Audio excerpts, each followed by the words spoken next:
બાપુ તમારી પાસેથી માર્ગદર્શન મેળવવા માટે આ ચિઠ્ઠી લખી છે. પ્લીઝ માર્ગદર્શન આપજો. હું એક નિયમિત રામકથા સાંભળનાર અને ઈમાનદાર પિતાની દીકરી છું.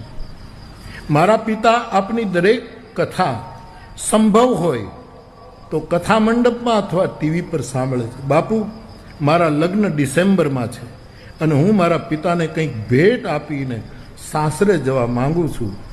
તો એક દીકરી તરીકે પિતાજીને શું ભેટ આપું? બેટા, 5 ભેટ આપજે કે જે ઘરે જા ત્યાં વિશ્રામ ઊભો કરજે, જે ઘરે જા ત્યાં વિશ્વાસ ઊભો કરજે, જે ઘરે જા ત્યાં પરસ્પર આનંદ મોજ અને વિનોદ ઊભો કરજે, જે ઘરે જા ત્યાં વિવેક ઊભો કરજે, અને જે ઘરે જાય ત્યાં તને ઓછું મળે તો વાંધો નહીં, પણ બીજાને વધારે મળે એવો ધીરે ધીરે વૈરાગ ઊભો કરજે.